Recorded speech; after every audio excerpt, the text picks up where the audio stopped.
دھرنے والوں سے کوئی مذاکرات نہیں ہوں گے، وزیر اعظم کی زیر صدارت اجلاس میں فیصلہ ہو گیا۔ وزیر داخلہ محسن نقوی کا کہنا ہے 2 دن میں جانی و مالی نقصان کی ذمہ دار ایک عورت ہے۔ کس طرح کے لوگ احتجاج کرنے آئے ہیں سب نے دیکھ لیا۔ ان کی کوشش ایک ہی تھی کہ کسی طرح لاشیں گریں۔ احتجاج میں شامل لوگوں کے پاس ہر قسم کا اسلحہ، غلیل اور لاٹھیاں ہیں۔ وزیر داخلہ کا کہنا ہے فساد کی جڑ خفیہ ہاتھ ہے، وہ خفیہ ہاتھ سب پر بھاری ہے۔ پی ٹی آئی کے ساتھ ہاتھ ہونے والا ہے۔ ہم نے ان سے ہر طریقے سے بات چیت کی، یہ مذاکرات کرتے ہیں مکر جاتے ہیں۔ ان کی پارٹی قیادت سے پوچھ لیں، سنگ جانی کی جگہ فائنل ہوئی تھی، وہیں جانے کے لیے راستے کھلوائے تھے۔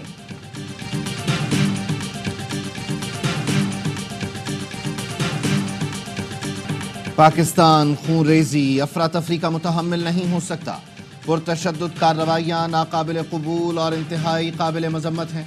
وزیر اعظم شہباز شریف کی شہید رینجرز اہلکاروں کی نماز جنازہ میں شرکت۔ کہا پرتشدد کارروائیوں پر قانون نافذ کرنے والے اداروں نے تحمل کا مظاہرہ کیا۔ پوری قوم رینجرز اور پولیس کے شہداء کو خراج عقیدت پیش کرتی ہے۔ نائک محمد رمضان، سپاہی گلفام خان، سپاہی شاہنواز شہید کے جسد خاکی کو وزیر اعظم شہباز شریف اور army chief general Syed Asim Munir نے کاندھا دیا۔ نائب وزیر اعظم اسحاق ڈار، وزیر داخلہ، وزیر اطلاعات اور دیگر حکام بھی نماز جنازہ میں شریک ہوئے۔ شہداء کو فوجی اعزاز کے ساتھ آبائی علاقوں میں سپرد خاک کیا جائے گا۔ سری نگر ہائی وے پر شرپسندوں نے گاڑی رینجرز اہلکاروں پر چڑھا دی تھی، جس میں 3 اہلکار شہید۔ رینجرز اور پولیس کے 3 جوان شدید زخمی ہوئے تھے۔ پولیس کو مظاہرین سے نمٹنے کا اختیار مل گیا۔ ڈی چوک تک پہنچنے والے پی ٹی آئی مظاہرین کے خلاف ٹریک ڈاؤن کی حکمت عملی تیار۔ ذرائع کے مطابق ڈی چوک کے اطراف سیکٹرز میں قائم تمام مارکیٹس بند کرا دی گئیں۔ پاک فوج نے ریڈ زون میں پارلیمنٹ ہاؤس سمیت اہم سرکاری عمارتوں کا کنٹرول سنبھال لیا۔ انتشار پھیلانے والوں کو موقع پر گولی مارنے کے احکامات۔ ذرائع کا کہنا ہے کی قیادت کرنے والوں سمیت اہم رہنماؤں کی گرفتاری کی بھی ہدایت کی گئی ہے۔ اسلام آباد، راولپنڈی اور مری میں کل بھی تعلیمی ادارے بند رہیں گے۔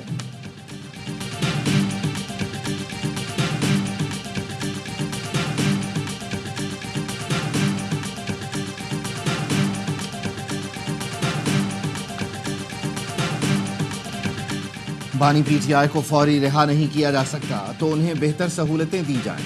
بانی پی ٹی آئی کو 36 گھنٹے سے سیل کے اندر رکھا گیا ہے، باہر نہیں نکالا گیا۔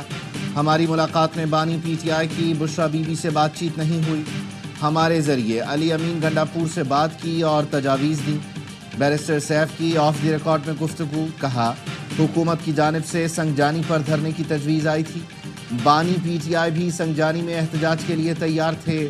آج صورتحال تبدیل ہوئی، حکومت سنگ جانی سے پیچھے ہٹ گئی۔ شیل یا کنچے چلا کر کسی کو رہا نہیں کرا سکتے، ریاست کا صبر نہ آزمائیں۔ وزیر اطلاعات عطا طاہر کا کہنا ہے ریاست کی کوئی کمزوری نہیں، دہشت گردوں اور افغان شہریوں کو ڈھال کے طور پر پیش کیا جا رہا ہے۔ یہ بی بی آئی ہے لاشیں اور خون لینے، اسی لیے علی امین کو کہتی ہے لیڈ کریں۔ آپ آئیں، ڈی چوک آئیں، ہم کنٹینر کے آگے کھڑے ہیں، پیچھے نہیں۔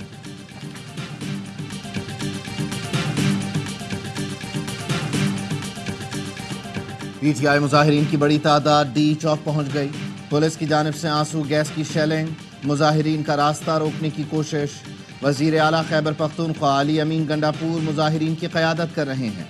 قافلہ ڈی چوک کے قریب، علی امین گنڈاپور سے قافلہ آگے نہ بڑھانے پر کارکنان کی تکرار، قافلہ جلد ڈی چوک لے جانے پر اصرار۔ علی امین گنڈاپور نے کہا بانی پی ٹی آئی کے احکامات تک ہم نے ڈی چوک سے آگے نہیں جانا۔ بانی پی ٹی آئی نے ہمیشہ پرامن رہنے کا درس دیا۔ پرامن احتجاج میں غلط لوگ شامل کرائے جائیں گے جو ماحول خراب کر سکتے ہیں۔ ہمیں پرامن طریقے سے دھرنا کرنے دو، کسی کا باپ بھی ہم پر ظلم کا نظام مسلط نہیں کر سکتا۔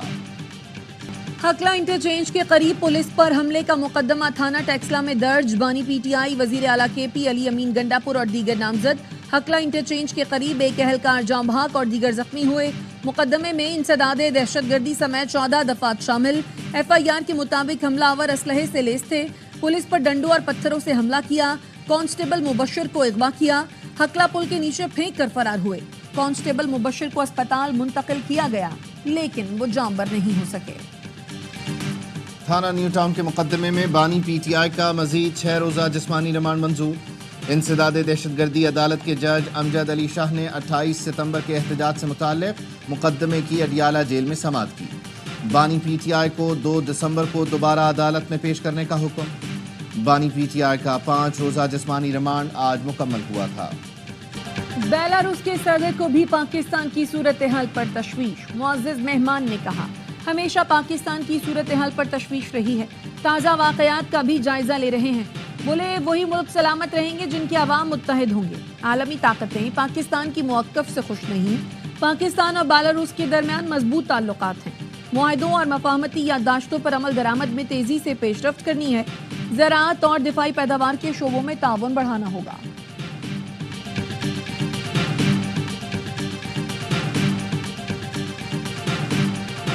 پاکستان اور بیلاروس کے درمیان مفاہمت کی یادداشتوں پر دستخط۔ وفود کی سطح پر بات چیت کا اعلامیہ جاری۔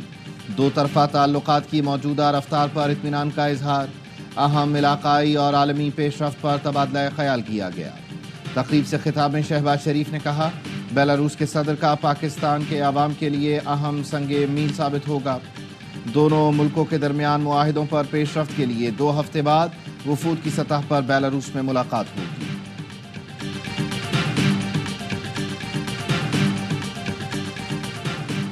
عدلیہ کا کردار انصاف کا دفاع اور دراندازیوں کی فوری مزاحمت کرنا ہے۔ جج کی بہادری کا اندازہ دباؤ اور مداخلت کے خلاف ثابت قدم رہنے سے لگایا جا سکتا ہے۔ جسٹس منصور علی شاہ کا ذوالفقار علی بھٹو ریفرنس میں اضافی نوٹ۔ لکھا، ذوالفقار بھٹو کا مقدمہ سیاسی ٹرائل کی کلاسک مثال ہے۔ سیاسی ٹرائل میں من پسند نتائج کے لیے غیر شفاف طریقے آزمائے جاتے ہیں۔ عموماً سابق اتحادیوں کے ہی بیانات لے کر گواہ بنایا جاتا ہے۔ بھٹو کیس میں تفتیش کی منظوری غیر قانونی طور پر دی گئی۔ بھٹو نے خود کہا تھا، صحرا میں پھول نہیں کھل سکتے، آئین کی چھتری تلے ہی عدلیہ آزاد رہ سکتی ہے۔ جسٹس منصور علی شاہ نے لکھا، امرانہ دور میں ججوں کو یاد رکھنا چاہیے، ان کی اصل طاقت عہدے پر فائز رہنا نہیں، آزادی قائم رکھنا ہے۔ جسٹس دوراب پٹیل نے بھٹو کیس میں جرات مندی سے اختلاف کیا۔ بھٹو ریفرنس کا تفصیلی فیصلہ 5 جولائی کو جاری ہوا تھا۔ پاکستان میں موجود سری لنکا نے ٹیم کا واپسی کا فیصلہ۔ پاکستان شاہینز کے خلاف باقی 2 ون ڈے میچز نہیں کھیلے جائیں گے۔ سری لنکن کرکٹ بورڈ نے اپنی اے ٹیم کو پاکستان سے واپس بلا لیا۔ ذرائع نے بتایا، پی سی بی اور سری لنکن بورڈ نے مشاورت کے بعد دورہ ختم کرنے کا فیصلہ کیا۔ سری لنکا اے ٹیم کو کل اور 29 نومبر کو اسلام آباد میں ون ڈے میچ کھیلنا تھا۔ چیمپئنز ٹرافی کے مستقبل کا فیصلہ جمعے کو ہوگا۔ انٹرنیشنل کرکٹ کونسل نے بورڈ میٹنگ طلب کر لی۔ بورڈ میٹنگ کا ایجنڈا تمام بورڈ ارکان کو بھیج دیا گیا۔ ذرائع کا کہنا ہے، شیڈیول سمیت مختلف آپشنز پر تبادلہ خیال کیا جائے گا۔ آپشنز میں ہائبرڈ ماڈل، منتقلی اور التوا شامل ہے۔ بھارت ایونٹ کے لیے پاکستان آنے سے انکار کر چکا۔ پاکستان نے ہائبرڈ ماڈل تسلیم نہ کرنے کا اعلان کیا ہے۔ آئی سی سی کو براڈ کاسٹرز کی جانب سے دباؤ کا سامنا ہے۔ زمبابوے میں شاہینوں کا پلٹ کر وار۔ پاکستان نے دوسرے ون ڈے میں زمبابوے کو 10 وکٹوں سے شکست دے دی۔ گرین شرٹس نے 146 رنز کا ہدف 19ویں اوور میں حاصل کر لیا۔ سائم ایوب کی شاندار بیٹنگ، 113 رنز کی دھواں دار اننگز کھیلی۔ سائم نے پاکستان کی طرف سے تیسری تیز ترین سینچری کا ریکارڈ بھی برابر کر دیا۔ عبداللہ شفیق 32 رنز پر ناٹ آؤٹ رہے۔ پاکستانی اسپنرز کا بھی خوب جادو چلا، 9 وکٹیں لے کر میزبان ٹیم کو 145 رنز تک محدود رکھا۔ ڈیبیو کرنے والے ابرار احمد نے 4 شکار کیے۔ سلمان علی آغا نے 3 وکٹیں حاصل کی۔ سائم اور فیصل اکرم نے 1-1 شکار کیا۔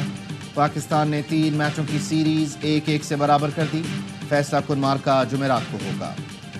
پاکستان سٹاک مارکیٹ میں تاریخ کی سب سے بڑی مندی، 100 انڈیکس میں 3505 پوائنٹس کی کمی، انڈیکس 95,000 کی سطح سے بھی نیچے آ گیا۔ مارکیٹ 94,574 پوائنٹس پر بند ہوئی۔ کاروبار کے دوران 3899 پوائنٹس کی کمی بھی دیکھی گئی۔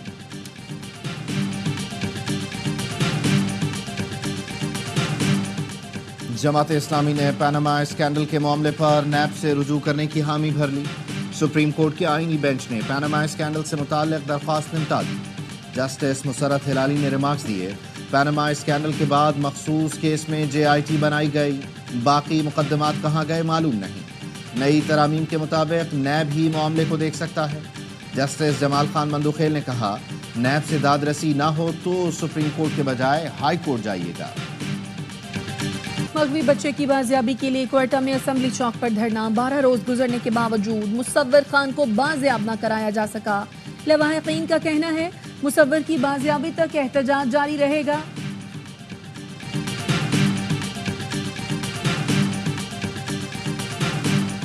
جو ریاست کو چیلنج کرے گا ان کے لیے کوئی رحم نہیں، ہم مظلوم کے ساتھ کھڑے ہیں۔ وزیر اعلیٰ بلوچستان سرفراز بگٹی کا پشین میں گرینڈ امن جرگے سے خطاب، کہا قلعہ عبداللہ کا سب سے بڑا مسئلہ قبائلی دشمنیاں ہیں، مسائل کو حل کرنے کے لیے ہر ممکن کوشش کریں گے۔ گورنر بلوچستان جعفر خان مندوخیل نے کہا تمام اضلاع جائیں گے، مسائل سنیں گے، پشتون اور بلوچ عوام جرگوں سے ہی مسائل حل کرتے ہیں، میں ریاست کا نمائندہ ہوں، وفاق کے مسائل بتائیں تاکہ انہیں حل کر سکوں۔ پاک افغان سرحد سے خوارج کے گروہ کی در اندازی کی کوشش، سیکیورٹی فورسز کی مؤثر کارروائی میں 3 خوارج مارے گئے۔ آئی ایس پی آر کا کہنا ہے گروہ شمالی وزیرستان کے علاقے حسن خیل سے داخل ہونے کی کوشش کر رہا تھا۔ پاکستان بار بار مؤثر بارڈر مینجمنٹ کے لیے کہہ چکا، توقع ہے افغان عبوری حکومت اپنی سرزمین خوارج کو استعمال نہیں کرنے دے گی۔ صدر اور وزیر داخلہ محسن نقوی کا سیکیورٹی فورسز کو خراج تحسین۔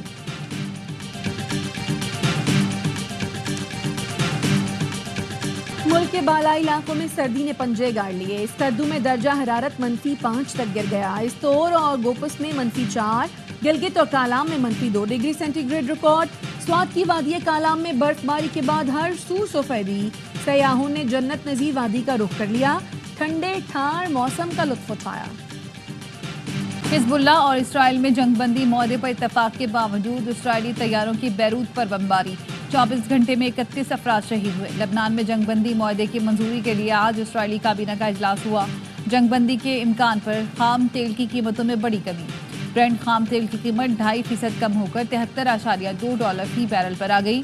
امریکی WT خام تیل کی قیمت 2.6% کم ہو کر $69.2 فی بیرل ہو گئی۔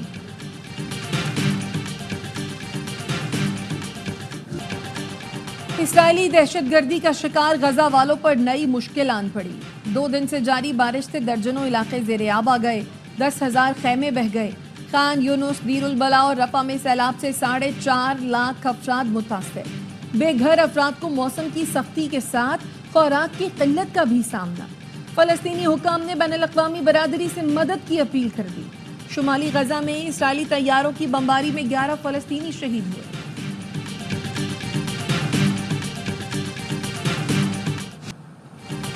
ڈونلڈ ٹرمپ کو صدر منتخب ہونے کے بعد پہلا بڑا ریلیف مل گیا۔ 2020 کے الیکشن میں مداخلت کا کیس ختم، عدالت نے اسپیشل کونسل کی درخواست قبول کرتے ہوئے انتخابی بغاوت کا مقدمہ خارج کر دیا۔ پروسیکیوٹر نے خفیہ دستاویزات کا مقدمہ بھی خارج کرنے کی اپیل کی، کہا آئین کا تقاضا ہے صدر پر غیر ضروری طور پر کوئی بوجھ نہیں ہونا چاہیے۔ ڈونلڈ ٹرمپ نے میکسیکو اور کینیڈا سے درآمدات پر 25%، چین سے آنے والی اشیاء پر 35% ٹیکس لگانے کا اعلان کر دیا، کہا 20 جنوری کو دستخط کر دوں گا۔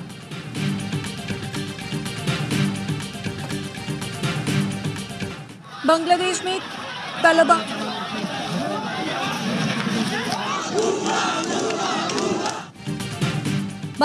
میں طلبہ گروپوں میں خونی تصادم، ڈھاکہ کی سڑکیں پھر میدان جنگ بن گئی۔ طلبہ کا ایک دوسرے پر ڈنڈوں سے تشدد، حکام نے بتایا 3 کالج کے طلبہ تنظیموں میں جھڑپیں ہوئیں۔ ڈاکٹر محبوب الرحمان ملا کالج کی انتظامیہ نے اپنے 3 طلبہ کی ہلاکت کا دعویٰ کر دیا۔ پرتشدد واقعات میں 100 سے زیادہ طلبہ زخمی ہیں۔ کشیدگی کے باعث پولیس کی بھاری نفری تعینات کر دی گئی۔ اور کراچی چڑیا گھر کی ہتھنی مدھوبالا سفاری پارک منتقل، ہتھنی کو کنٹینر میں سفاری پارک لایا گیا، خصوصی انکلوژر اور سوئمنگ پول بنایا گیا ہے۔ سفاری پارک میں مدھوبالا کی بہنیں سونیا اور ملائکہ پہلے سے موجود۔ میئر کراچی کا کہنا ہے مدھوبالا کو سفاری پارک منتقل کرنے کا سہرا فورٹ پاس کو جاتا ہے۔ بلائنڈ T20 ورلڈ کپ کے گروپ میچز جاری، پاکستان ٹیم کو 8 وکٹوں سے شکست دے دی۔ پاکستان بلائنڈ ٹیم نے 146 رنز کا ہدف 13ویں اوور میں پورا کیا۔ محمد صفدر نے 42 اور نعمت اللہ نے 34 رنز کی اننگ کھیلی۔